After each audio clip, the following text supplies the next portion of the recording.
तो चलिए स्टार्ट करते हैं। ये आपका एस्टेट पेपर 1 का आपका सेट है, ठीक है ना। और ये एग्जाम डेट है आपका 13/9/2023, है ना। इस दिन जो भी आपका पूछा गया था आर्ट ऑफ टीचिंग से सब्जेक्ट संबंधित जो भी प्रश्न है सारे को चलिए पूरा व्याख्या के साथ करते हैं। पहला क्वेश्चन है, यदि कोई बच्चा कक्षा में उत्तर देने में विफल रहता है, यदि कोई बच्चा कक्षा में उत्तर देने में क्या कर रहा है, विफल रहता है, तो शिक्षक को क्या करना चाहिए, अच्छी तरह से अध्ययन करने की सलाह देनी चाहिए, सजा देनी चाहिए, डांटना चाहिए, उसकी असफलता का कारण समझें, ठीक है ना।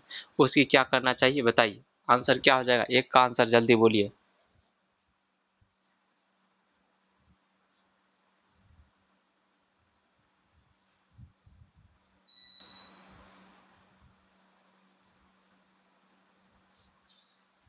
एक का आंसर क्या हो जाएगा बोलिए, एक नंबर क्वेश्चन का आंसर क्या है, अच्छी तरह से अध्ययन करने की सलाह देनी चाहिए, सजा देनी चाहिए, डांटना चाहिए, उसकी असफलता का कारण समझना चाहिए। आपका आंसर कौन हो जाएगा बोलिए, आपका आंसर डी हो जाएगा। आपका कौन सा आंसर हो जाएगा, डी हो जाएगा, है ना। उसकी असफलता का कारण समझना चाहिए, उसकी असफलता का क्या समझना चाहिए, उसकी असफलता का कारण समझना चाहिए, ठीक है। ऑप्शन डी क्या हो जाएगा, आपका सही हो जाएगा। यदि कोई बच्चा कक्षा में असफल होता है तो शिक्षक को प्रायः उसके असफल होने का कारण जानना चाहिए। एक शिक्षक को विद्यार्थियों को प्रदर्शन लक्ष्यों के बजाय सीखने के लक्ष्य निर्धारित करने के लिए प्रोत्साहित करना चाहिए। उनकी असफलता का कारण जानने के बाद उसे आसान बनाने में मदद करने, मार्गदर्शन, है ना, मार्गदर्शन करने और अनुकूल वातावरण प्रदान करके सीखने में आपका सुविधा प्रदान करना चाहिए, है ना। ऑप्शन क्या आ जाएगा आपका, डी सही हो जाएगा। 2 नंबर क्वेश्चन की तरफ चलिए। 2 नंबर क्वेश्चन क्या कहता है, छात्रों की भागीदारी सुनिश्चित करने के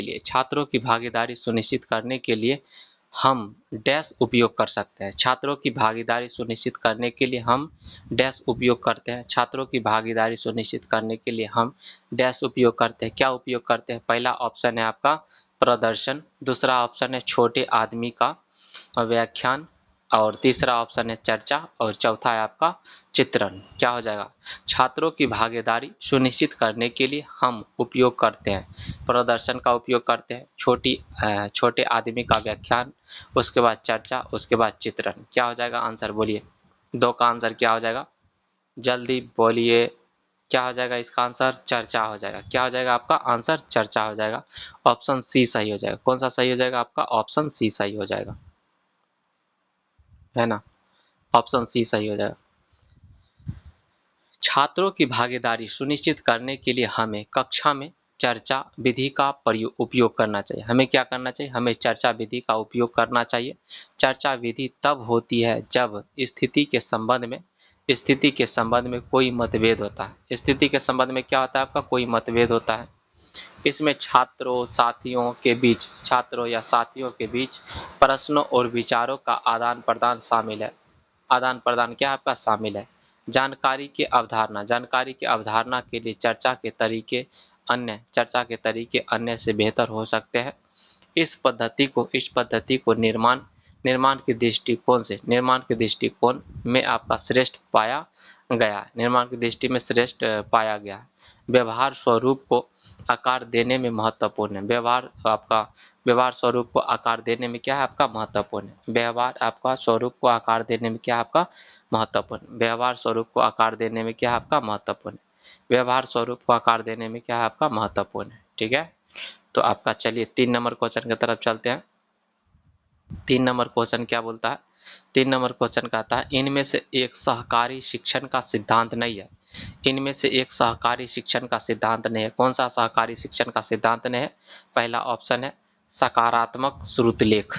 पहला क्या ऑप्शन है, सकारात्मक श्रुतलेख। दूसरा है आमने सामने बातचीत। इनमें से सहकारी शिक्षण का सिद्धांत नहीं है। कौन सा नहीं, चलिए पहला है सकारात्मक श्रुतलेख, दूसरा है आमने सामने बातचीत, तीसरा है आपका सामूहिक जवाबदेही, तीसरा है आपका व्यक्तिगत जवाबदेही, सामूहिक जवाबदेही और उसके बाद व्यक्तिगत जवाबदेही, सामूहिक जवाबदेही उसके बाद व्यक्तिगत जवाबदेही। कौन सा आंसर सही हो जाएगा? 3 का बोलिए जल्दी, 3 का आंसर कौन सा सही हो जाएगा? हाँ, पहला है सकारात्मक शुरुतलेख, आमने सामने बातचीत, सामूहिक जवाबदेही, व्यक्तिगत जवाबदेही। क्या हो जाएगा इसका? 3 का सही हो जाएगा आपका, 3 का आपका ए सही हो जाएगा, सकारात्मक शुरुतलेख। क्या सही हो जाएगा? सकारात्मक शुरुतलेख सही हो जाएगा, ठीक है ना। सकारात्मक शुरुतलेख एक सहकारी शिक्षण का सिद्धांत नहीं है, सकारात्मक शुरुतलेख एक सहकारी शिक्षण का सिद्धांत नहीं है। सहकारी अधिगम से तात्पर्य, सहकारी अधिगम से तात्पर्य, सहकारी अधिगम से तात्पर्य प्राय ऐसे अधिगम प्रक्रिया से है जिसमें विद्यार्थी को स्वयं ही अपने समूह के अंतर्गत सहकारी प्रणाली का अनुसरण करते हुए अधिगम करना होता है ना। अनुसरण करते हुए क्या करना होता है? अधिगम करना होता है। छात्र प्राय अपनी सूचनाओं एवं अनुभवों का आपस में आदान प्रदान करता है। छात्र प्राय अपनी सूचनाओं एवं अनुभवों को क्या करता है?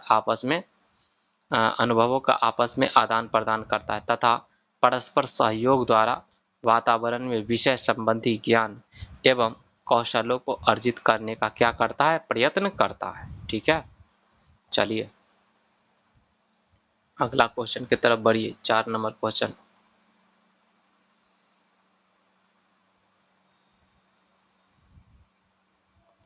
4 नंबर क्वेश्चन क्या? विशिष्ट आपत्तियों को लिखने के लिए, ठीक है ना, विशिष्ट आपत्तियों को लिखने के लिए डैश की क्रिया का प्रयोग इसे बनाता है। विशिष्ट आपत्तियों को लिखने के लिए डैश क्रिया का उपयोग इसे बनाता है। क्या बनाता है? पहला है आपका मध्यम श्रेणी, क्रिया उन्मुख, विशिष्ट, उपरोक्त में से सभी, है ना। विशिष्ट आपत्तियों को लिखने के लिए डैश क्रिया का उपयोग इसे बनाता है। क्या पहला है ऑप्शन मध्यम श्रेणी, दूसरा है आपका क्रिया उन्मुख और तीसरा श्रेणी है आपका विशिष्ट, चौथा है आपका उपरोक्त में से सभी। आंसर क्या हो जाएगा? 4 का हो जाएगा, डी सही हो जाएगा, ठीक है ना। उपरोक्त में से क्या हो जाएगा? उपरोक्त में से सभी सही हो जाएगा, ठीक है ना।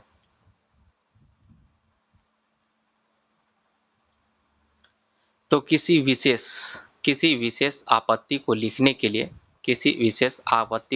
के लिए जो क्रिया का प्रयोग किया जाता है वह प्रायः मापने योग्य, कार्रवाई उन्मुख एवं विशिष्ट होना चाहिए। मापने योग्य, कार्रवाई उन्मुख एवं क्या होना चाहिए? विशिष्ट होना चाहिए, क्योंकि ऐसी ही क्रियाओं से उस आपत्ति को जानने में सहायता मिलती है कि वह कितनी अधिक या क्या है, कितनी अधिक या कम है, कितनी अधिक या फिर क्या है आपका कम है, ठीक है। 5 नंबर क्वेश्चन, किसी कार्य के लिए अनुक्रम स्थापित करने की प्रक्रिया है। किसी कार्य के लिए अनुक्रम स्थापित करने की प्रक्रिया है। किसी कार्य के लिए अनुक्रम स्थापित करने की प्रक्रिया है। पहला है आपका उद्देश्य, दूसरा है आपका प्रक्रिया, तीसरा है रणनीति, चौथा है उपरोक्त में से सभी। चौथा है आपका उपरोक्त में से सभी। किसी कार्य के लिए अनुक्रम स्थापित करने की प्रक्रिया है। पहला है आपका उद्देश्य, दूसरा है आपका प्रक्रिया, तीसरा है रणनीति और चौथा है का उपयुक्त में से सभी। क्या हो जाएगा आपका? उद्देश्य। आंसर क्या आ जाएगा आपका? उद्देश्य सही हो जाएगा। किसी कार्य के लिए अनुक्रम स्थापित करने की प्रक्रिया है आपका उद्देश्य हो जाएगा। कौन सा आंसर सही हो जाएगा आपका? उद्देश्य सही हो जाएगा।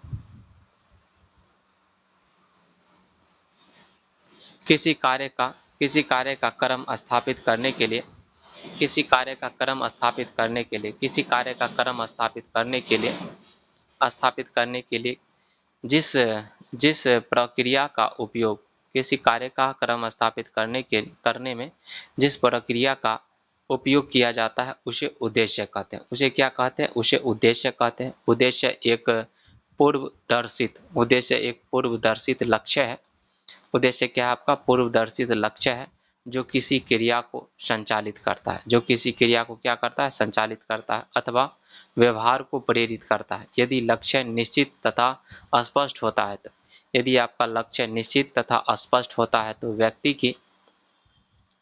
यदि लक्ष्य निश्चित तथा स्पष्ट होता है तो व्यक्ति की कार्यविधि उत्साहपूर्वक चलती रहती है जब तक वह उस लक्ष्य को प्राप्त नहीं कर लेते। जैसे जैसे वह लक्ष्य के निकट आता जाता है तब वह अपने उद्देश्य के क्रम के अनुसार अपने लक्ष्य को प्राप्त कर लेता है ना। तो उद्देश्य के क्रम के अनुसार अपने लक्ष्य को क्या कर लेता है, प्राप्त कर लेता है। ठीक है, 6 नंबर प्रश्न पर आ जाइए। 6 नंबर प्रश्न क्या है आपका, भ्रमण विधि का विकास। भ्रमण विधि का विकास, भ्रमण विधि का विकास आपका सहयोगात्मक प्रवृत्ति है, सहयोगात्मक प्रवृत्ति है, रचनात्मक क्षमता है, प्रत्यक्ष ज्ञान है। उपरोक्त में से क्या आ जाएगा, सही हो जाएगा। भ्रमण विधि का विकास, भ्रमण विधि का विकास आपका पहला है सहयोगात्मक प्रवृत्ति। भ्रमण विधि का विकास है आपका पहला है सहयोगात्मक प्रवृत्ति, सॉरी, भ्रमण विधि का विकास क्या है, पहला आपका सहयोगात्मक प्रवृत्ति, दूसरा ऑप्शन है रचनात्मक क्षमता, तीसरा है प्रत्यक्ष ज्ञान और चौथा है सभी। क्या हो जाएगा, भ्रमण विधि का विकास में क्या हो जाएगा इसका आंसर, बोलिए। इसका आंसर आपका सभी हो जाएगा। सहयोगात्मक प्रवृत्ति भी होगा, रचनात्मक क्षमता भी होगा, प्रत्यक्ष ज्ञान भी होगा। उपरोक्त में से क्या आ जाएगा आपका, उपरोक्त में से सभी आपका सही हो जाएगा। ऑप्शन डी क्या आ जाएगा आपका, सही हो जाएगा। ऑप्शन डी क्या आ जाएगा आपका, सही हो जाएगा। ऑप्शन डी सही हो जाएगा।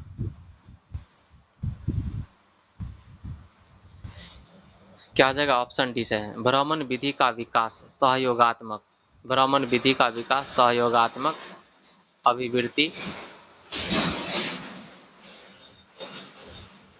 भ्रमण विधि का विकास सहयोगात्मक, भ्रमण विधि का विकास सहयोगात्मक अभिवृत्ति, रचनात्मक संकाय। भ्रमण विधि का विकास सहयोगात्मक, भ्रमण विधि का विकास सहयोगात्मक अभिवृत्ति, रचनात्मक संकाय एवं प्रत्यक्ष ज्ञान से होता है। भ्रमण विधि का विकास सहयोगात्मक अभिवृत्ति, रचनात्मक संकाय एवं प्रत्यक्ष ज्ञान से होता है।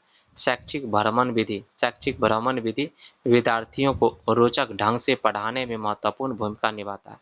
शैक्षिक भ्रमण विधि है ना, विद्यार्थियों को रोचक ढंग से पढ़ाने में महत्वपूर्ण भूमिका निभाता है। शैक्षिक भ्रमण विधि विद्यार्थियों को रोचक ढंग से पढ़ाने में महत्वपूर्ण भूमिका निभाता है।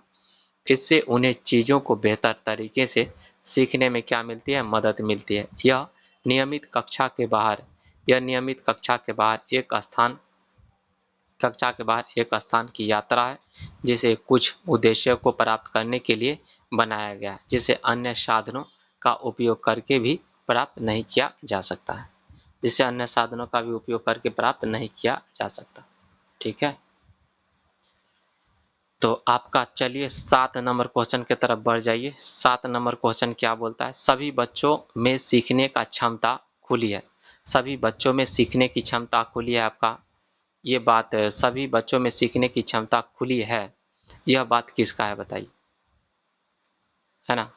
यह किसने कहा था, यह किसने कहा था, पहला ऑप्शन है जॉन डेवी ने कहा था, फ्रेडरिक हबोर्ड ने कहा था, फ्रोवेल ने कहा था, मोंटेसरी ने कहा था। किसने कहा था, सभी बच्चों में सीखने की क्षमता क्या है आपका खुली है, सभी बच्चों में सीखने की क्षमता क्या है आपका खुली है। पहला जो ऑप्शन है आपका जॉन डेवी ने कहा था, फ्रेडरिक हबोर्ड ने कहा था, फ्रोवेल ने कहा था, मोंटेसरी ने कहा था। फ्रोवेल ने कहा था, मोंटेसरी ने कहा, सभी बच्चों में सीखने की क्षमता क्या आता है, खुली है।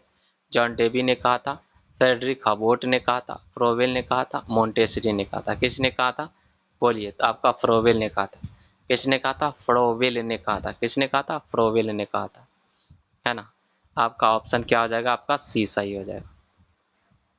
सभी बच्चों में सीखने की क्षमता खुली होती है, सभी बच्चों में सीखने की क्षमता क्या होती है, खुली होती है।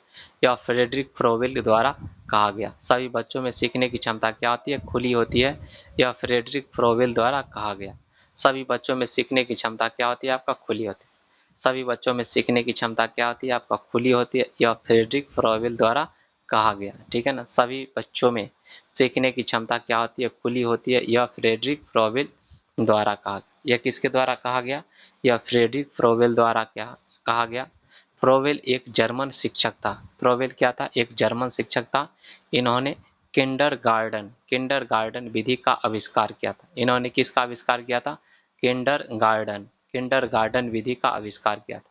सभी बच्चों में सीखने की क्षमता खुली होती है, सभी बच्चों में सीखने की क्षमता क्या होती है, खुली होती है। यह फ्रेडरिक फ्रोबेल द्वारा कहा गया। सभी बच्चों में सीखने की क्षमता क्या होती है? खुली होती है। यह फ्रेडरिक फ्रोबेल द्वारा कहा गया है ना। फ्रोबेल एक जर्मन शिक्षक थे। इन्होंने किंडरगार्टन विधि का आविष्कार किया। इन्होंने किसका आविष्कार किया था?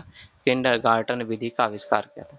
किंडरगार्टन विधि का क्या किया था? इन्होंने आविष्कार किया था। ठीक है ना। चलिए अगला क्वेश्चन की तरफ बढ़िए।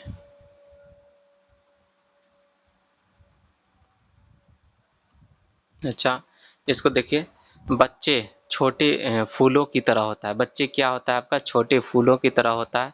वे विविध होते हैं और उन्हें देखभाल की आवश्यकता होती है, लेकिन जब साथियों के समुदाय में देखा जाता है तो प्रत्येक अकेले सुंदर एवं गौरवशाली होता है। यह एक प्रसिद्ध उदाहरण है जो फ्रेडरिक फ्रोबेल के विचारों को दर्शाता है। ठीक है ना। फ्रेडरिक फ्रोबेल के विचार क्या थे आपके बताइए? बच्चे छोटे फूलों की तरह होते हैं। बच्चे क्या होते हैं आपका? छोटे फूलों की तरह होते हैं। वे विविध होते हैं। वे क्या होते हैं आपका? विविध होते हैं और उन्हें देखभाल की क्या होती है? उन्हें देखभाल की आवश्यकता होती है, लेकिन जब साथियों के समुदाय में देखा जाता है तो प्रत्येक प्रत्येक अकेले सुंदर और गौरवशाली होता है। यह एक प्रसिद्ध उदाहरण है जो फ्रेडरिक फ्रोबेल के विचारों को दर्शाता है। किसके विचारों को दर्शाता है? फ्रेडरिक फ्रोबेल के विचारों को क्या करता है आपका? दर्शाता है। 8 नंबर क्वेश्चन पर आ जाइए। 8 नंबर क्वेश्चन क्या कहता है? 8 नंबर क्वेश्चन, इनमें से एक शिक्षण की त्रिध्रुवीय प्रक्रिया का केंद्र बिंदु नहीं है। इनमें से एक शिक्षण की त्रिध्रुवीय प्रक्रिया का केंद्र बिंदु नहीं है। इनमें से एक शिक्षण की त्रिध्रुवीय प्रक्रिया का केंद्र बिंदु नहीं है। पहला ऑप्शन है आपका शिक्षण विधियां। पहला ऑप्शन क्या है आपका? शिक्षण विधियां। पहला ऑप्शन क्या है आपका? शिक्षण विधियां। बी में है आपका शिक्षक, और सी में आपका छात्र, और डी में आपका सामग्री। क्या हो जाएगा आपका? इनमें से एक शिक्षण की त्रिध्रुवीय प्रक्रिया का केंद्र बिंदु नहीं है। पहला ऑप्शन शिक्षण विधियां, दूसरा ऑप्शन है शिक्षक, तीसरा आपका छात्र और चौथा आपका सामग्री। क्या हो जाएगा? 8 का क्या हो जाएगा सही? शिक्षण विधियां। क्या हो जाएगा आपका? शिक्षण विधियां हो जाएगा। ऑप्शन क्या हो जाएगा? शिक्षण विधियां। शिक्षक तो है ही है, छात्र भी है, सामग्री भी है। ठीक है ना। शिक्षण विधियां नहीं हो। 8 का क्या आ जाएगा? ऑप्शन ए सही हो जाएगा, है ना। शिक्षक होता है इसमें, और छात्र होता है, और सामग्री होता है। शिक्षण विधियां शिक्षण के त्रिध्रुवीय प्रक्रिया का केंद्र बिंदु नहीं है। शिक्षण विधियां शिक्षण की त्रिध्रुवीय प्रक्रिया का केंद्र बिंदु नहीं है। तीन आयामी को जॉन डावी द्वारा प्रतिपादित किया गया था। त्रिध्रुवीय या तीन आयामी को जॉन डावी द्वारा क्या गया? प्रतिपादित किया गया था। इसमें 3 चीजें शामिल होती है। इसमें कितना चीजें शामिल होते हैं? इसमें 3 चीजें शामिल होती है, जैसे शिक्षक हो गया, छात्र एवं सामग्री। शामिल होता है। शिक्षक, छात्र एवं सामग्री क्या होता है? इसमें शामिल होता है। इसलिए इसे बनाए रखा जाता है क्योंकि सभी शिक्षा आपका समाज और सामाजिक समायोजन के बीच में होता है। तो आपका क्योंकि सभी जो शिक्षा होता है ना, समाज और सामाजिक समायोजन के बीच में होता है, इसे निम्न चित्र द्वारा प्रदर्शित किया जाता है। शिक्षक, छात्र और सामग्री। शिक्षक, छात्र और सामग्री से क्या किया जाता है? इसे प्रदर्शित किया जाता है। इसे आपका शिक्षक, छात्र और सामग्री से क्या किया जाता है? आपका प्रदर्शित किया जाता है ना। शिक्षक, छात्र, सामग्री से प्रदर्शित। 9 नंबर क्वेश्चन पर आ जाइए। 9 नंबर क्वेश्चन क्या बोलता है? किसी पाठ को पढ़ाने के लिए शिक्षक द्वारा बनाई गई योजना कहलाती है। किसी पाठ को पढ़ाने के लिए शिक्षक द्वारा बनाई गई योजना क्या कहलाती है? पहला आपका इकाई योजना, दूसरा है आपका पाठ योजना, तीसरा है आपका पाठ्यक्रम योजना, और चौथा है आपका मास्टर प्लान। क्या हो जाएगा? किसी पाठ को पढ़ाने के लिए शिक्षक द्वारा बनाई गई योजना कहलाती है। किसी पाठ को पढ़ाने के लिए शिक्षक द्वारा बनाई गई योजना कहलाती है। क्या कहलाती है? बोलिए। किसी पाठ को पढ़ाने के लिए शिक्षक द्वारा बनाई गई योजना कहलाती है इकाई योजना, पाठ योजना, पाठ्यक्रम योजना और आपका है मास्टर प्लान। और क्या आपका मास्टर प्लान, कौन सा सही हो जाएगा? बोलिए कौन सा सही हो जाए तब। किसी पाठ को पढ़ाने के लिए शिक्षक द्वारा बनाई गई योजना कहलाती है ना। पहला है आपका इकाई योजना, पाठ योजना, पाठ्यक्रम योजना और मास्टर प्लान। कौन सा सही हो जाएगा? बोलिए ना। कौन सा आ जाएगा आपका आंसर? बी सही हो जाएगा। कौन सा आंसर हो जाएगा आपका? आंसर बी सही हो जाएगा, पाठ योजना हो जाएगा। पाठ योजना, ठीक है। शिक्षक द्वारा पाठ पढ़ाने के लिए बनाई गई योजना आपका पाठ योजना कहलाती है। शिक्षक द्वारा पाठ पढ़ाने के लिए बनाई गई योजना आपका पाठ योजना कहलाती है। पाठ योजना शिक्षक द्वारा अपनी पाठ्य पुस्तक अधिगम तथा शिक्षण सिद्धांतों को ध्यान में रखकर शिक्षण पूर्व चिंतन के आधार पर बनाई गई लिखित योजना होती है। डेविस के अनुसार कक्षा में जाने से पूर्व शिक्षक की पूर्व तैयारी आवश्यक होती है। डेविस के अनुसार शिक्षक को कक्षा में जाने से पूर्व एकदम पूर्ण तैयारी करके जाना चाहिए, ठीक है ना। ये नहीं क्लास में गए या सवाल बनाते समय उसी में फंस गए।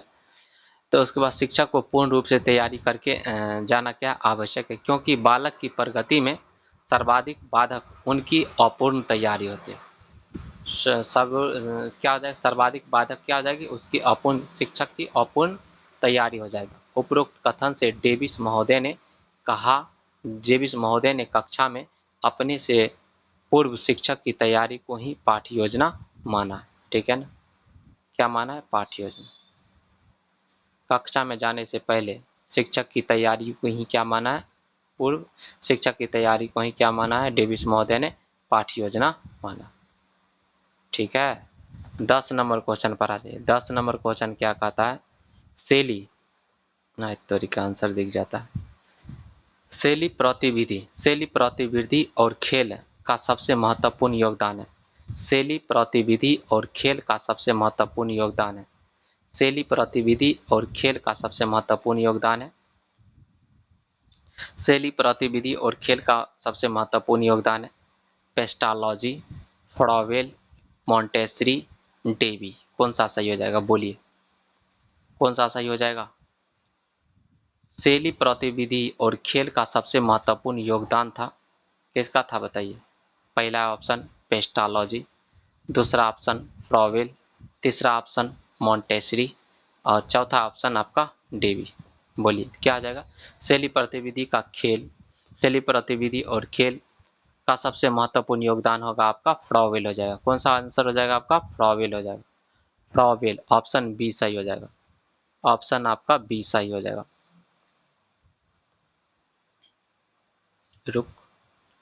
ऑप्शन बी सही हो जाएगा। शैली गतिविधि और खेल का सबसे महत्वपूर्ण योगदान फ्रेडरिक फ्रॉवेल का था। उनका मानना था कि खेल बचपन में मानव विकास की सर्वोच्च अभिव्यक्ति है। शैली गतिविधि और खेल का सबसे महत्वपूर्ण योगदान फ्रेडरिक फ्रॉवेल का था। उनका मानना था कि खेल बचपन में मानव विकास की सर्वोच्च अभिव्यक्ति है। सर्वोच्च क्या है आपका? अभिव्यक्ति है, क्योंकि यह अकेले ही बच्चे की आत्मा में जो कुछ है उनकी स्वतंत्र अभिव्यक्ति है। फ्रॉवेल के अनुसार खेल में बच्चे प्रत्यक्ष अनुभव के माध्यम से दुनिया के बारे में अपनी क्या करता है? समझ विकसित करता है। दुनिया के बारे में क्या करता है? अपनी समझ विकसित करता है, ठीक है ना। 11 नंबर क्वेश्चन पर आ जाइए। 11 नंबर क्वेश्चन क्या कहता है? 11 नंबर क्वेश्चन है प्रारंभिक बचपन में विकास और डैश। प्रारंभिक बचपन में विकास और डैश और सोच डैश होती है, जबकि मध्य बचपन में विकास डैश और सोच डैश हो जाती है। बोलिए 11 का आंसर क्या हो जाएगा? ऑप्शन दिखाना पड़ेगा। चलिए देख लीजिए ऑप्शन। आंसर नहीं देखना। क्या हो जाएगा पहले, क्या हो जाएगा, धीमा, तार्किक, स्थिर और अहम केंद्रित। धीमा, कुछ हद तक अहम केंद्रित, स्थिर और तार्किक। आपका आंसर क्या आ जाएगा, बी सही हो जाएगा। धीमा, कुछ हद तक अहम केंद्रित, कुछ हद तक क्या अहम केंद्रित, स्थिर है और तार्किक है। ठीक है, इस प्रकार से। चलिए डायरेक्ट विश्लेषण पर आ जाइए। तो प्रारंभिक बाल अवस्था में, प्रारंभिक बाल्य अवस्था में वृद्धि धीमी हो जाती है। प्रारंभिक बाल अवस्था में वृद्धि क्या हो जाती है, आपकी धीमी हो जाती है। प्रारंभिक बाल अवस्था में आपका वृद्धि धीमी हो जाती है और सोच कुछ हद तक आत्म केंद्रित हो जाता है। प्रारंभिक बाल अवस्था में वृद्धि क्या हो जाती है, धीमी हो जाती है। प्रारंभिक बाल अवस्था में जो वृद्धि होती है ना, प्रारंभिक बाल अवस्था में वृद्धि आपकी धीमी हो जाती है, और प्रारंभिक बाल अवस्था में वृद्धि धीमी हो जाती है और सोच कुछ हद तक क्या हो जाती है, आत्म केंद्रित होता है। और सोच कुछ हद तक क्या हो जाती है, आत्म केंद्रित हो जाती है। ऐसा इसलिए क्योंकि बच्चे अभी भी अपने आसपास की दुनिया और उसमें स्थान के बारे में सीख रहे होते हैं, है ना। आसपास की दुनिया और अपने स्थान के बारे में सीख रहे होते हैं। उन्हें दूसरों की दृष्टिकोण उन्हें दूसरों के दृष्टिकोण को समझने में कठिनाइयां हो सकती है और वे अपनी ज़रूरतों और इच्छाओं पर अधिक ध्यान केंद्रित कर सकते हैं। ठीक है ना, ध्यान केंद्रित कर सकते हैं। वही मध्यम वही मध्य वही मध्य बाल अवस्था में वृद्धि स्थिर रहती है। मध्य बाल अवस्था में क्या होता है, आपका जो वृद्धि होता है ना, स्थिर होती है और सोच अधिक तार्किक हो जाती है। ऐसा इसलिए क्योंकि बच्चे अधिक अनुभव और ज्ञान प्राप्त कर रहे हैं और उनमें अमूर्त रूप से सोचने की क्षमता विकसित होने लगती है। आयोग ने जो उत्तर दिया था ना, उत्तर कुंजी में इस प्रश्न का उत्तर आपका सी दे दिया था। क्या दे दिया था, आपका सी दे दिया था, है ना। सी दे दिया था आपका स्थिर, कुछ हद तक काम केंद्रित, धीमा, तार्किक, है ना। स्टार्टिंग में धीमा होता है आपका। हम्म,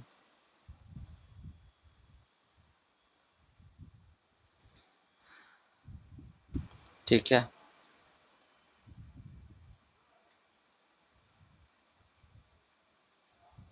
12 नंबर क्वेश्चन पर आ जाइए। 12 नंबर क्वेश्चन क्या कहता है, जीन पियाजे के अनुसार पूर्व संचालन पूर्व संचालन विचार की मुख्य विशेषता में से एक डैश है। जीन पियाजे के अनुसार पूर्व संचालन पूर्व संचालन विचार की मुख्य विशेषता में से एक डैश है, जो किसी स्थिति के एक पहलू पर ध्यान केंद्रित करने, है ना, ध्यान केंद्रित करने और दूसरों की उपेक्षा करने की प्रवृत्ति को संदर्भित करता है। आपका आंसर कौन सा आ जाएगा, पहला है पारगमन हो जाएगा, है ना। उसके बाद कारणता हो जाएगा, केंद्रीकरण हो जाएगा, विकेंद्रीकरण हो जाएगा। तो जीन पियाजे के अनुसार पूर्व संचालन विचार की मुख्य विशेषता में से एक है ना, मुख्य विशेषताओं में से एक डैश है, जो किसी स्थिति के एक पहलू पर ध्यान केंद्रित करने और दूसरों की उपेक्षा करने की प्रवृत्ति को संदर्भित करता है। पहला ऑप्शन हो जाएगा पारगमन, दूसरा ऑप्शन है कारणता, तीसरा ऑप्शन है केंद्रीकरण, चौथा ऑप्शन है विकेंद्रीकरण। आंसर क्या हो जाएगा आपका, आंसर आपका सी हो जाएगा। आंसर क्या आ जाएगा आपका, आंसर सी हो जाएगा। आंसर क्या आ जाएगा आपका, आंसर सी हो जाएगा, है ना। आंसर क्या आ जाएगा, सी हो जाएगा। जीन पियाजे के अनुसार पूर्व परिचालन अथवा पूर्व परिचालन अवस्था के मुख्य विशेषताओं में से एक स्थिति, जैसे केंद्रीकरण के नाम से केंद्रीकरण या सेंट्रेशन बोलते हैं, के नाम से जाना जाता है, के द्वारा ध्यान केंद्रित करने और दूसरों की उपेक्षा करने की प्रवृत्ति को संदर्भित करती है। इसमें बच्चे एक समय में केवल एक स्थिति के एक ही पहलू पर अपना ध्यान केंद्रित कर सकता है और अपने चिंतन की दिशा को पलट नहीं सकता, क्या कर सकता है, पलट नहीं सकता है। 13 नंबर प्रश्न पर आ जाइए। 13 नंबर प्रश्न क्या कहता है, 13 नंबर प्रश्न है, सीखने के लिए मूल्यांकन का मुख्य लक्ष्य क्या है? सीखने के लिए मूल्यांकन का मुख्य लक्ष्य क्या है? पहला ऑप्शन है आपका किसी मानक या बेंचमार्क से छात्र के प्रदर्शन की तुलना करना। किसी मानक या बेंचमार्क से छात्र के प्रदर्शन का आपका तुलना करना। ऑप्शन बी है ऐसे छात्रों की पहचान करना जिसे धीमी गति से सीखने वालों के रूप में वर्गीकृत किया जा सकता है ना? ऐसे आपको वर्गीकृत किया जा सकता है। ऑप्शन सी में आपका छात्र के प्रदर्शन का मूल्यांकन करना और ग्रेड प्रदान करना, ये तो बात गलत है। अगला है ऑप्शन डी है छात्र को फीडबैक प्रदान करना जिसका उपयोग उनकी शिक्षा को बेहतर बनाने के लिए किया जा सकता है। ऑप्शन आपका क्या हो जाएगा? ऑप्शन आपका क्या हो जाएगा? ऑप्शन क्या आ जाएगा आपका? छात्रों को फीडबैक प्रदान करना जिसका उपयोग उनकी शिक्षा को बेहतर बनाने के लिए किया जा सकता है। ऑप्शन आपका क्या आ जाएगा? डी हो जाएगा। छात्रों को फीडबैक प्रदान करना जिसका उपयोग उनकी शिक्षा को बेहतर बनाने के लिए किया जा सकता है। ऑप्शन डी सही हो जाएगा। तो सीखने के लिए मूल्यांकन का मुख्य लक्ष्य है। सीखने के लिए आपका मूल्यांकन का मुख्य लक्ष्य आपका है छात्रों को फीडबैक प्रदान करना। छात्रों को क्या देना? फीडबैक प्रदान करना जिसका उपयोग करके सीखने में सुधार के लिए किया जा सकता है। जिसका उपयोग उनके सीखने में सुधार के लिए किया जा सकता है। एक शिक्षक सीखने के लिए मूल्यांकन तथा सीखने के मूल्यांकन दोनों का उपयोग बच्चों की प्रगति और उपलब्धि के स्तर को जानने के लिए कर सकता है। यदि सीखने के लिए मूल्यांकन का उदाहरण से समझे, यदि खाना पकाने के दौरान कोई रसपान करता है तो यह सीखने के लिए मूल्यांकन के समान हो सकता है। ठीक है ना? है कि नहीं? अगला क्वेश्चन पर आ जाइए। 14 नंबर क्वेश्चन पर आ जाइए। 14 नंबर क्वेश्चन क्या कहता है? नैदानिक मूल्यांकन सुनिश्चित करता है। नैदानिक मूल्यांकन सुनिश्चित करता है। क्या सुनिश्चित करता है? पहला ऑप्शन है आपका निर्देशों के दौरान सीखने की प्रगति और विफलताएं। नैदानिक मूल्यांकन सुनिश्चित करता है निर्देशों के दौरान सीखने की प्रगति और विफलताएं। नैदानिक मूल्यांकन सुनिश्चित करता है निर्देशों के दौरान सीखने की प्रगति और विफलताएं। अंत में निर्देशों की उपलब्धियों की डिग्री। ऑप्शन सी में निर्देशों की शुरुआत में छात्रों का प्रदर्शन। निर्देशों की शुरुआत में छात्रों का प्रदर्शन। ऑप्शन डी में है आपका निर्देशों के दौरान लगातार सीखने की समस्याओं के कारण और उपचार। ठीक है ना? आपका ऑप्शन क्या हो जाएगा? आपका डी ही सही हो जाएगा। नैदानिक मूल्यांकन सुनिश्चित करता है। नैदानिक मूल्यांकन क्या सुनिश्चित करता है? बोलिए।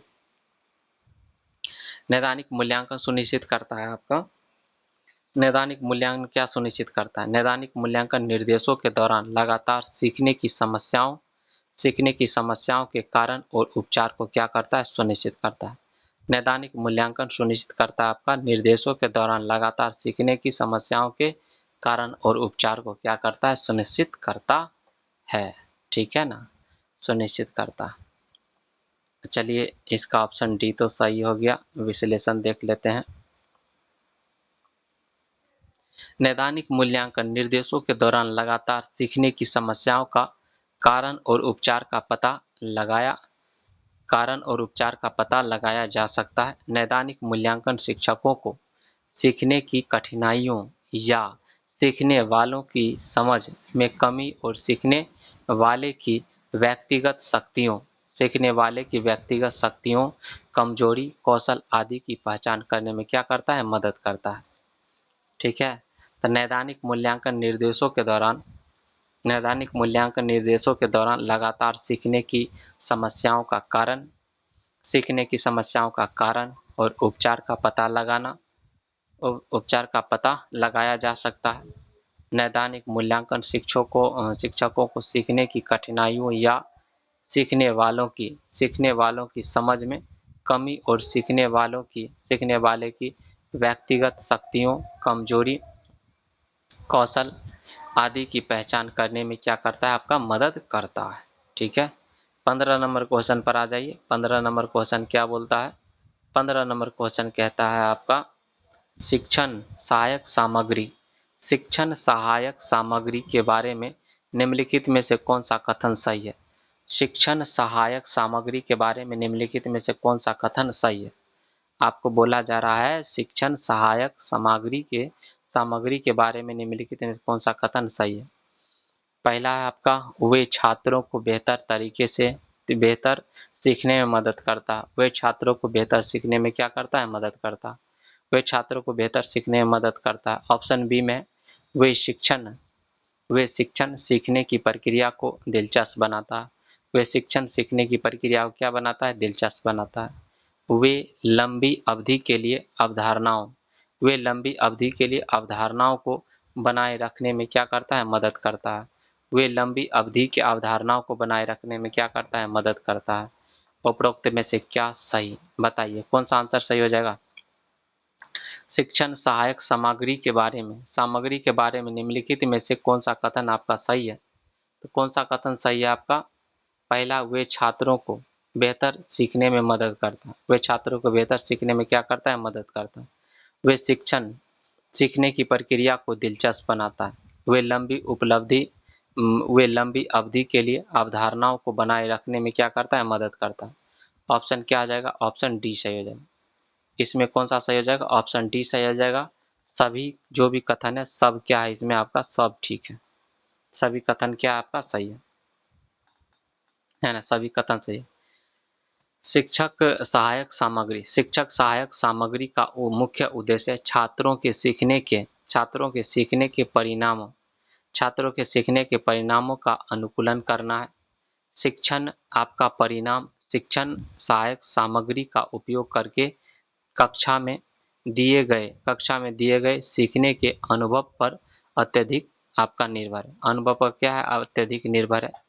एक शिक्षक इसका उपयोग शिक्षण अधिगम को प्रभावी बनाने के लिए करता है। एक शिक्षक इसका उपयोग शिक्षण अधिगम को प्रभावी बनाने के लिए करता है। शिक्षण सहायक सामग्री कई चीजों में मदद करता है। शिक्षण सहायक सामग्री है ना आपका कई चीजों में क्या करता है? मदद करता है आपका। वे छात्रों को बेहतर सीखने में क्या करता है? मदद करता है। वे छात्रों को सीखने में क्या करता है? मदद करता है। वे छात्रों को बेहतर सीखने में मदद करता है। वे छात्रों को बेहतर सीखने में क्या करता है? मदद करता है। वे छात्रों को बेहतर सीखने में मदद करता है। वे शिक्षण अधिगम प्रक्रिया को रोचक बनाता है। वे शिक्षण अधिगम प्रक्रिया को क्या बनाता है? रोचक बनाता है। वे शिक्षण अधिगम प्रक्रिया को रोचक बनाता है। वे अवधारणाओं को लंबी अवधि तक बनाए रखने में मदद करता है। वे अवधारणाओं को लंबी अवधि तक क्या करता है? वे अवधारणाओं को लंबी अवधि तक बनाए रखने में क्या करता है? मदद करता है। वे छात्रों को बेहतर सीखने में मदद करता है। वे शिक्षण अधिगम प्रक्रिया को रोचक बनाता है। वे अवधारणाओं को लंबी अवधि तक बनाए रखने में क्या करता है? मदद करता है। ठीक है। 16 नंबर क्वेश्चन पर आइए। 16 नंबर क्वेश्चन क्या है आपका? पुस्तकालय एक ऐसी जगह है जहां, है ना, पुस्तकालय एक ऐसी जगह है जहां क्या किया जाता है? कई किताबें रखी हुई है। बात तो सही है। कई खिलौने रखे गए हैं। ये गड़बड़ लग रहा है। उसका कई कपड़े रखे गए हैं। उपरोक्त में से कोई नहीं। उसमें खिलौना कपड़ा रहता है पुस्तकालय में, ये किताब रहता है। ऑप्शन क्या आ जाएगा? ऑप्शन आपका ए सही हो जाएगा। 16 का क्या हो जाएगा? ऑप्शन ए सही हो जाएगा। 16 का ऑप्शन क्या हो जाएगा आपका? ए सही हो जाएगा। 16 का क्या हो जाएगा? ऑप्शन ए सही हो जाएगा। पुस्तकालय वह स्थान है जहां कई प्रकार की किताबें रखी जाती है। पुस्तकालय वह स्थान है जहां विविध प्रकार की पाठ्य सामग्रियों का आपका संग्रह करता है। यहाँ पुस्तकें, पत्र पत्रिकाएं, समाचार पत्र भी रहता है, मानचित्र, हस्तलिखित ग्रंथ, ग्रामोफोन इत्यादि एवं पाठनीय सामग्री संग्रहित रहती है। यह लोगों को पढ़ने और सीखने की आदत विकसित करने के लिए आकर्षित करता है। यह पढ़ने की उनकी व्यास को बढ़ाता है और उनके ज्ञान का क्या करता है? और उनके ज्ञान का विस्तार करता है। ठीक है ना। 17 नंबर प्रश्न क्या है? सामान्य पाठ्य पुस्तक सामान्य देख लीजिए, निम्नलिखित में से कौन सी पुस्तक की एक प्रक्रिया है? निम्नलिखित में कौन सी पुस्तक की एक प्रक्रिया, निम्नलिखित में कौन सी पुस्तक की एक प्रकार है, सॉरी, निम्नलिखित में से कौन सी पुस्तक का क्या एक प्रकार है? पुस्तक की क्या है, एक प्रकार है। पहला आपका सामान्य पाठ्य पुस्तक, दूसरा है संदर्भ पुस्तक, ये भी दोनों, इसमें से कोई नहीं। बोलिए कौन सा आंसर सही हो जाएगा? निम्नलिखित में से कौन सी पुस्तक का एक प्रकार है? पुस्तक का एक प्रकार कौन सा है बताइए? पहला है सामान्य पाठ्य पुस्तक, बी में है संदर्भ पुस्तक, सी में है ए बी दोनों, डी में है इनमें से कोई नहीं। पहला है निम्नलिखित में से कौन सा पुस्तक का एक प्रकार है? पहला आपका सामान्य पाठ्य पुस्तक, बी में है आपका संदर्भ पुस्तक, सी में है ए बी दोनों, डी में इसमें से कोई नहीं। बोलिए कौन सा सही हो जाएगा?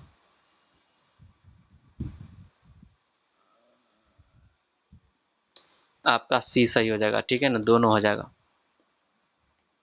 क्या आ जाएगा आपका? दोनों सही हो जाएगा। हॉल्क वेस्ट के अनुसार पाठ्य पुस्तक शिक्षण क्रियाओं एवं अभिप्रायों, हॉल्क वेस्ट के अनुसार पाठ्य पुस्तक शिक्षण क्रियाओं, हॉल्क वेस्ट के अनुसार पाठ्य पुस्तक शिक्षण क्रियाओं एवं अभिप्रायों के लिए सुव्यवस्थित चिंतन एवं ज्ञान का लिखित रूप है। ज्ञान का क्या है? लिखित रूप है। सामान्य पाठ्य पुस्तक ऐसी पुस्तक है जिसमें किसी विषय या पाठ्यक्रम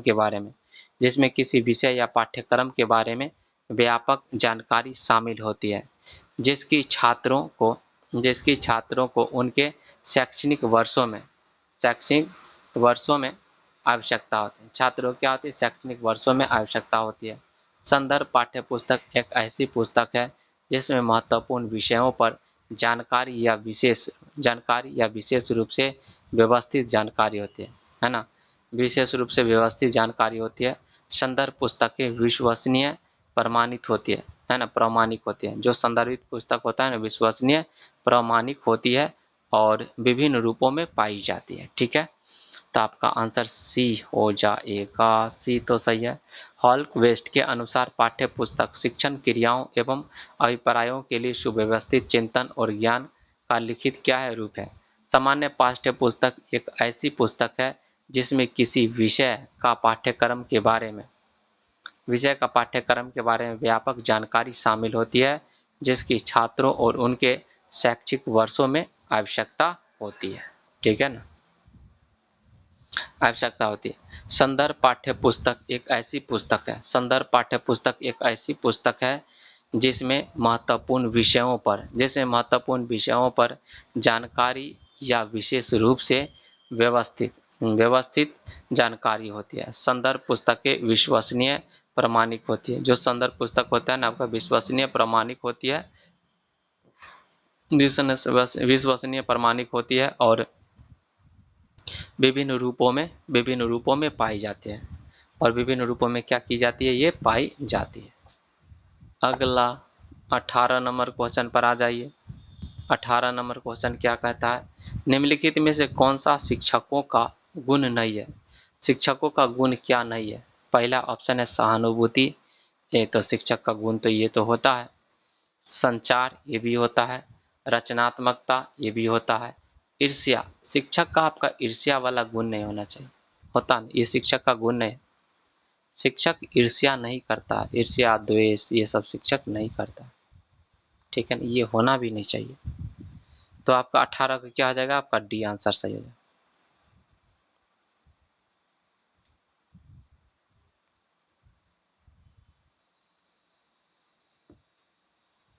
तो आपका ईर्ष्या एक अच्छे शिक्षक का गुण नहीं है। ईर्ष्या एक अच्छे शिक्षक का क्या है? गुण नहीं है, गुण नहीं होता है। शिक्षण एक एक व्यक्ति के ज्ञान और कौशल के प्रभावी संचरण से संबंधित एक प्रक्रिया है। यह उन तरीकों को सीमित या बढ़ाता है जिससे शिक्षार्थी संकल्पनाओं और विचारों को सीखते हैं या आत्मसात करते हैं। एक अच्छे शिक्षक के निम्न गुण होते हैं। जो बढ़िया शिक्षक है उनके निम्न गुण होते हैं।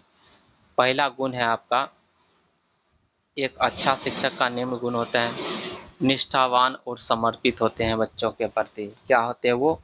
निष्ठावान और समर्पित होते हैं। अच्छा संप्रेषण कौशल होता है ना, उनका विचार जो होता है ना बहुत ही अच्छा होता है, संप्रेषण कौशल होता है, विचार व्यक्त करने का जो कौशल होता है अच्छा होता है। सभी बच्चे के प्रति निष्पक्ष होते हैं, पक्षपाती नहीं करते हैं, ठीक है ना, किसी एक बच्चे के प्रति वो पक्षपात नहीं करते हैं। अगला है विद्यार्थियों के हित पर ध्यान रखना। विद्यार्थियों के हित का क्या रखते हैं वो? विद्यार्थियों के हित का वो ध्यान रखते हैं। एक अच्छा वक्ता और श्रोता होते हैं, सुनते भी हैं और बच्चे को ज्ञान भी देते हैं, ठीक है ना। तो एक अच्छा वक्ता और ईर्ष्या नहीं करते हैं, वो ईर्ष्या नहीं करते हैं। बच्चों से ईर्ष्या करते हैं शिक्षक, जो ईर्ष्या करते हैं वो शिक्षक ही नहीं होते हैं, ठीक है ना। अगला 19 नंबर क्वेश्चन, एक शिक्षक के निम्नलिखित में से कौन सा 19 नंबर क्वेश्चन, एक शिक्षक के निम्नलिखित में से कौन सा व्यक्तिगत गुण शिक्षण को प्रभावित करता है? संवेदनशीलता, प्रबंध प्रबंधन क्षमता, सामाजिक कौशल, इसमें से कोई नहीं। तो एक शिक्षक को सबसे ज्यादा प्रभावित कौन करता है? आपका संवेदनशीलता। संवेदनशीलता हो जाएगा। ऑप्शन क्या आ जाएगा आपका? ए सही हो जाएगा। ऑप्शन आपका क्या आ जाएगा? ए सही हो जाएगा। शिक्षक के व्यक्तिगत गुण में, शिक्षक के व्यक्तिगत गुण में उनकी संवेदनशीलता शिक्षण को प्रभावित करता है। शिक्षक के व्यक्तिगत गुण में उनकी संवेदनशीलता शिक्षक को क्या करती है? प्रभावित करती है। शिक्षण एक सामाजिक गतिविधि है। शिक्षण क्या आपका? एक सामाजिक गतिविधि है और यह अधिगम की सुविधा प्रदान करती है और यह अधिगम की सुविधा प्रदान करती है। यह विकास की एक प्रक्रिया है और यह अभ्यर्थियों के व्यवहार को आकार देने में सहायता करती है। विद्यार्थियों के जो व्यवहार को आकार देने में क्या करती है? सहायता करती है। संवेदनशीलता शिक्षक का व्यक्तिगत गुण होता है। जो संवेदनशीलता होता है ना, जो भी टीचर आप संवेदनशील है, उनका वो व्यक्तिगत गुण होता है जो शिक्षण प्रक्रिया को क्या बनाता है? शिक्षण प्रक्रिया को प्रभावी बनाता है। शिक्षण प्रक्रिया को क्या बनाता है? प्रभावी बनाता है।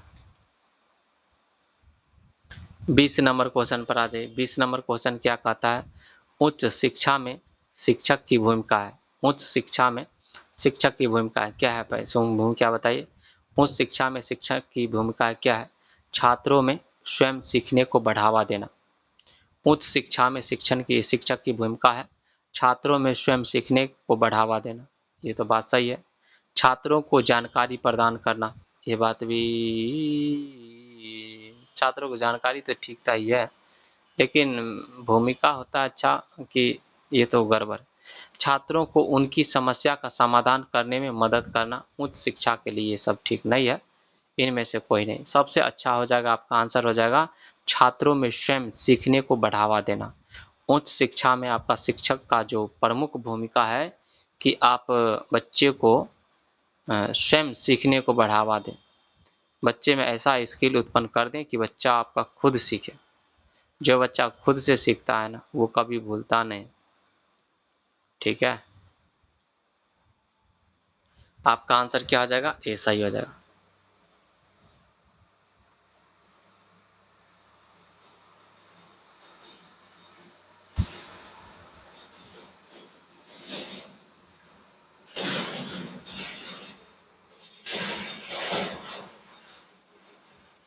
उच्च उच्च शिक्षा में शिक्षक की भूमिका छात्रों में स्वयं शिक्षा को बढ़ावा देना है। शिक्षक एक समन्वयक है। शिक्षक क्या आपका? एक समन्वयक है, क्योंकि शिक्षक की भूमिका अधिगम की ऐसे वातावरण का निर्माण करना है जहां बच्चे स्वयं अपनी वास्तविक क्षमता का एहसास कर सके और ज्ञान का निर्माण कर सके, है ना। वास्तविक क्षमता का एहसास कर सके और ज्ञान का क्या कर सके? ज्ञान का निर्माण कर सके, ठीक है ना। अगला चलाइए 21 नंबर क्वेश्चन पर आ जाइए। 21 नंबर क्वेश्चन क्या कहता है? 21 नंबर क्वेश्चन कहता है मूल्यांकन प्रक्रिया संबंधित है। मूल्यांकन प्रक्रिया संबंधित है। पहला है संपूर्ण सीखने की प्रक्रिया से। मूल्यांकन प्रक्रिया संबंधित है। मूल्यांकन प्रक्रिया संबंधित है किससे? संपूर्ण सीखने की प्रक्रिया से संबंधित है। मूल्यांकन प्रक्रिया संबंधित है आपका संपूर्ण सीखने की प्रक्रिया संबंधित है, परीक्षा से संबंधित है, परीक्षण से संबंधित है, माप से संबंधित है। किससे संबंधित है? मूल्यांकन प्रक्रिया संबंधित है किससे? संपूर्ण सीखने की प्रक्रिया संबंधित है, परीक्षा से संबंधित है, हाँ, परीक्षण से संबंधित है, माप से संबंधित है। तो मूल्यांकन प्रक्रिया आपका संपूर्ण सीखने की प्रक्रिया संबंधित है। मूल्यांकन किससे संबंधित है? आपका संपूर्ण सीखने की प्रक्रिया से संबंधित है। ठीक है, ऑप्शन आपका क्या हो जाएगा? ऑप्शन आपका ए सही हो जाएगा। कौन सा सही हो जाएगा? आपका ऑप्शन ए सही हो जाएगा।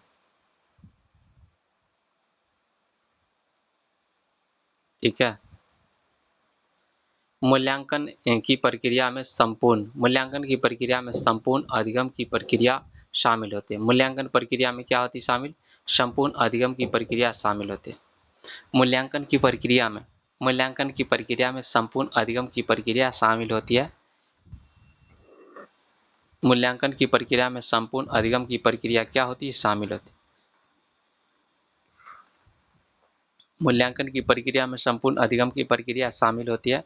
मूल्यांकन का उद्देश्य, मूल्यांकन का जो उद्देश्य है ना, मूल्यांकन का उद्देश्य संपूर्ण अधिगम के उद्देश्य को प्राप्त करने के लिए शिक्षक और छात्र दोनों को छात्र की प्रगति के बारे में प्रतिक्रिया प्रदान करता है। छात्र की प्रगति के बारे में क्या करता है? प्रतिक्रिया प्रदान करता है। ठीक है ना। 22 नंबर क्वेश्चन पर आ जाइए।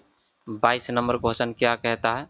22 नंबर क्वेश्चन कहता है निम्नलिखित में से कौन सा मूल्यांकन का उपकरण नहीं है?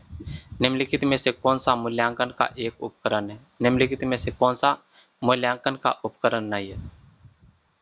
पहला ऑप्शन है रेटिंग स्केल, ऑप्शन बी है आपका प्रोजेक्ट रिपोर्ट, ऑप्शन सी है आपका जांच सूची और ऑप्शन सी है आपका संचयी रिकॉर्ड। ऑप्शन डी क्या है आपका? संचयी रिकॉर्ड, है ना। तो 22 नंबर क्वेश्चन क्या है? निम्नलिखित में से कौन सा मूल्यांकन का उपकरण नहीं है? मूल्यांकन का उपकरण नहीं है तो आपका हो जाएगा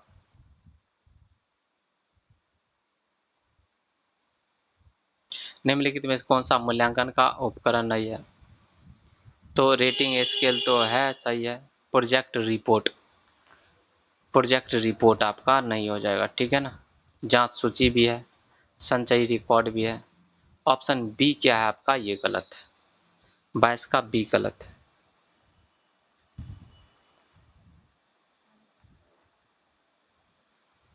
ठीक है, तो मूल्यांकन में प्रोजेक्ट रिपोर्ट एक उपकरण के रूप में कार्य नहीं करता।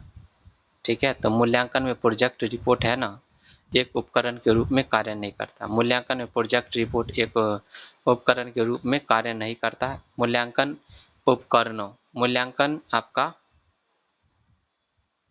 उपकरणों के सामान्य प्रारूपों में चेकलिस्ट होगा, संख्यात्मक आपका रेटिंग स्केल, उसके बाद प्रश्नावली, साक्षात्कार और प्रत्यक्ष अवलोकन शामिल होता है। इन सब के द्वारा ही छात्रों की अपनी शैक्षिक प्रगति का ज्ञान प्राप्त होता है।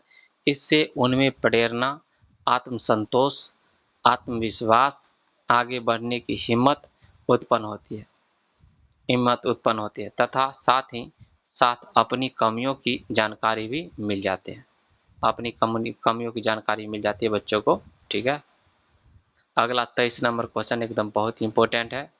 पोर्टफोलियो एक उपकरण है। पोर्टफोलियो उपकरण है समय की अवधि में छात्र के कार्यों का संग्रह, समय की अवधि में छात्र के कार्यों का संग्रह, समय की अवधि में छात्र के अंकों का संग्रह, समय की अवधि में छात्र के ग्रेड का संग्रह, है ना। तो पोर्टफोलियो आपका समय की अवधि में छात्र के कार्यों का संग्रह होता है। इसमें अंकों का संग्रह, ग्रेड का संग्रह उपयुक्त में से ये सब कुछ नहीं होता है। ठीक है ना।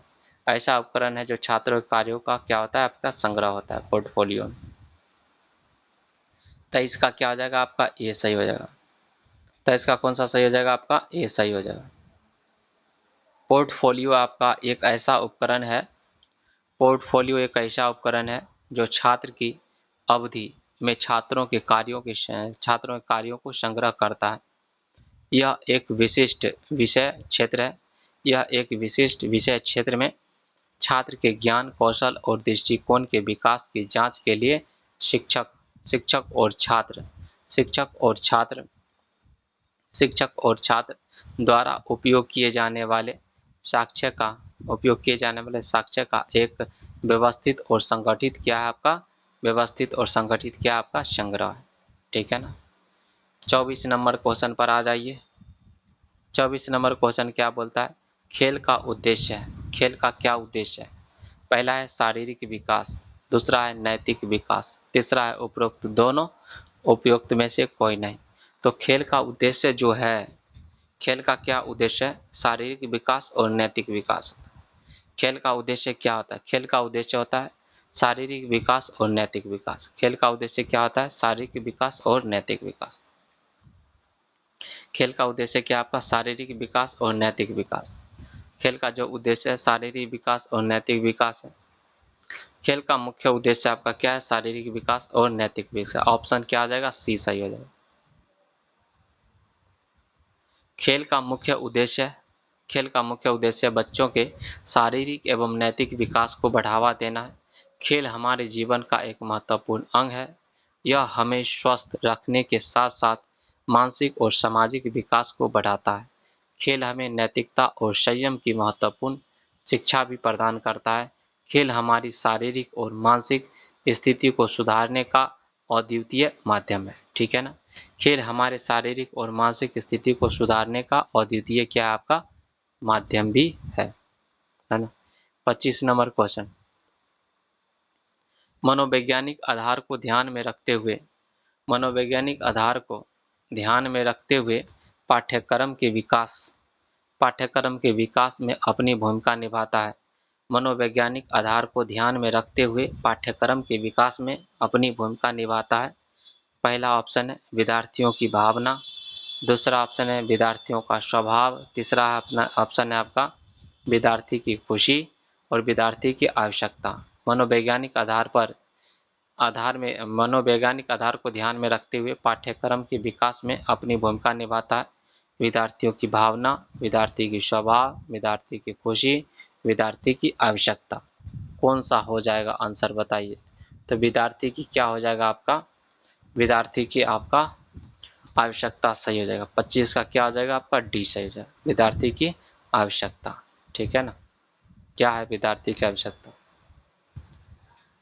तो पाठ्यक्रम के विकास में मनोवैज्ञानिक आधार अपनी भूमिका छात्र की जरूरतों को ध्यान में रखकर निभाता है। मनोवैज्ञानिक आधार पाठ्यक्रम विकास में महत्वपूर्ण भूमिका निभाता है क्योंकि यह समझने के लिए सैद्धांतिक रूपरेखा प्रदान करता है कि छात्र संज्ञानात्मक, भावनात्मक और सामाजिक रूप से कैसे सीखते हैं और क्या होता है आपका विकसित होते हैं। सामाजिक रूप से कैसे सीखते हैं और क्या होते हैं आपका विकसित होते हैं। ठीक है।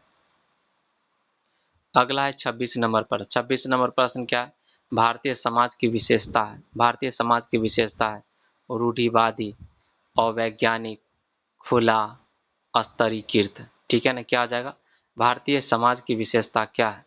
भारतीय समाज की क्या विशेषता है? रूढ़िवादी, अवैज्ञानिक, खुला, स्तरीकृत। आंसर क्या आ जाएगा? खुला हो जाएगा। आंसर क्या आ जाएगा आपका? खुला हो जाएगा। भारतीय समाज की विशेषता क्या आपका? खुला। ठीक है ना। आंसर तो इसमें डी दिया गया है, स्तरीकृत।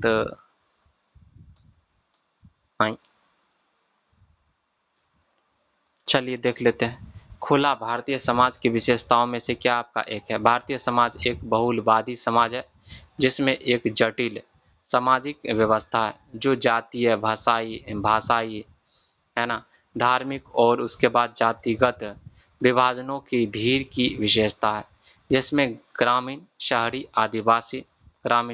आदिवासी समाज और भारतीयता के लोकाचार वाले वर्गों में रहने वाले लोग शामिल हैं। भारत एक ऐसा राष्ट्र है जिसमें हम अनेकता में एकता पाते हैं। अनेकता में क्या पाते हैं? अनेकता में एकता पाते हैं। अनेकता में क्या पाते हैं? एकता पाते हैं। विभिन्न जातियों और पंथों, धर्मों और क्षेत्रों, मान्यताओं के लोग एक साथ खुशी से क्या करते हैं? रहते हैं। ऑप्शन है आपका बी सी ही सही हो जाएगा। ठीक है ना। खुला 27 नंबर क्वेश्चन पर आ जाए। निम्नलिखित में कौन सा पाने का कारण नहीं है? निम्नलिखित में कौन सा पाने का कारण नहीं है? पहला है मानसिक द्वंद्व। निम्नलिखित में कौन से पाने कौन अरे निम्नलिखित में कौन सा पाने का कारण नहीं है? तो मानसिक द्वंद्व है पहला ऑप्शन, और दूसरा है याद रखने की इच्छा, तीसरा है याद करने का दोषपूर्ण तरीका, और चौथा है आपका सभी हो जाएगा। निम्नलिखित में कौन सा पाने का कारण नहीं है? आपका डी हो जाएगा, सब सही हो जाएगा। ठीक है ना, क्या आ जाएगा आपका? सब सही हो जाएगा। तो आपका भूलना दीर्घकालिक स्मृति भंडार से जानकारी को पुनः प्राप्त करने में क्या आपका विफलता है?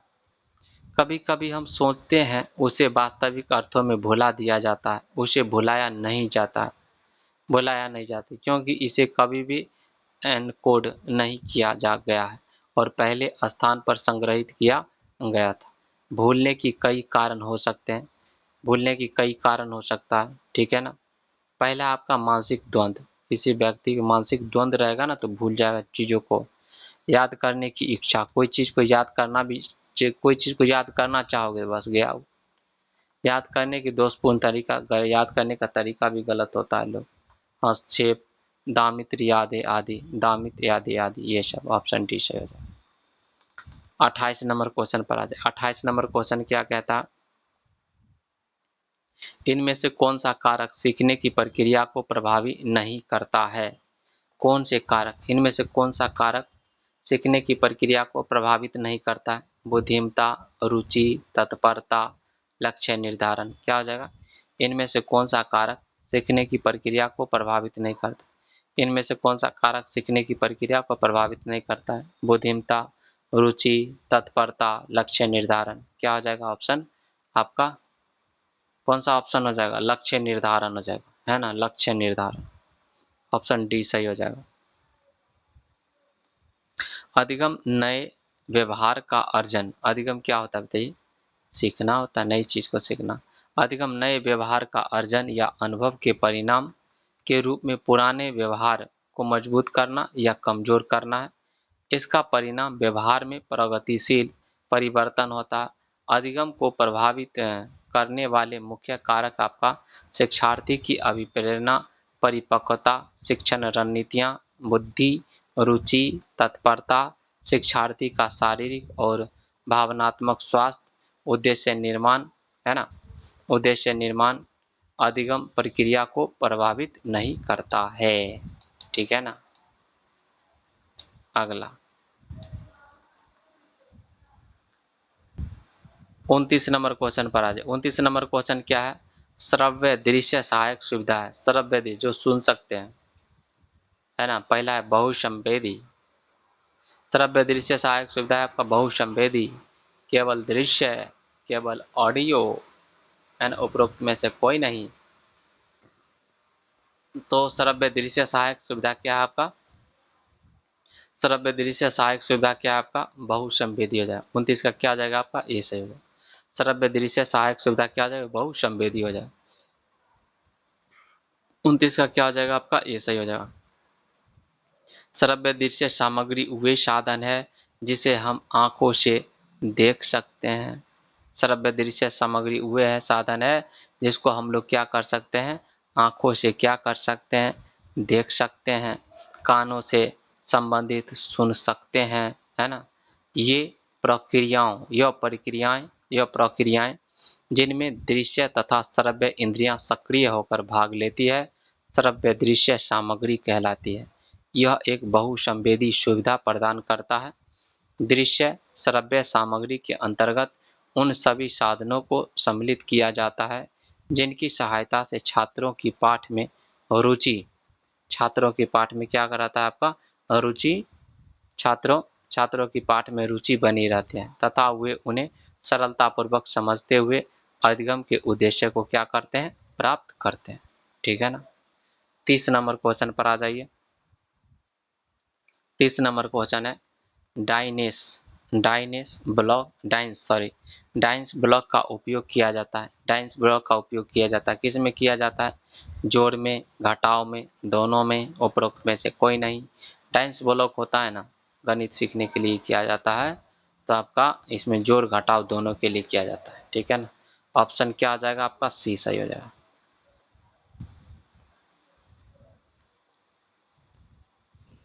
शिक्षण सहायक सामग्री शिक्षण अधिगम प्रक्रिया का एक महत्वपूर्ण घटक है जो शिक्षक को एक विशिष्ट पाठ इकाई के शिक्षण को रोचक बनाने में क्या करता है? मदद करता है। गणित शिक्षण में डाइस ब्लॉक का प्रयोग किया जाता है ना।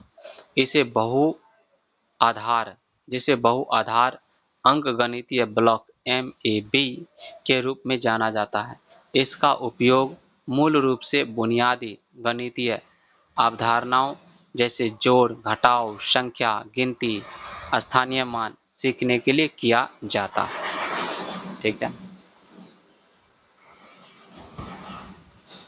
तो आपका जो डाइस ब्लॉक होता है उसका प्रयोग कहाँ पर किया हो जाता है बताइए? इसका प्रयोग कहाँ पर करते हैं? जोड़ घटाव संख्या गिनती स्थानीय मान सीखने ये इसमें किया जाता है, ठीक है ना। तो ये पूरा 30 क्वेश्चन कंप्लीट हुआ, ठीक है ना। फिर मिलते हैं नेक्स्ट एपिसोड में, तब तक के लिए bye, take care, love you all, मस्त रहिए, स्वस्थ रहिए और डिंग डिंगाते हुए अपना रिवीजन करते रहिए।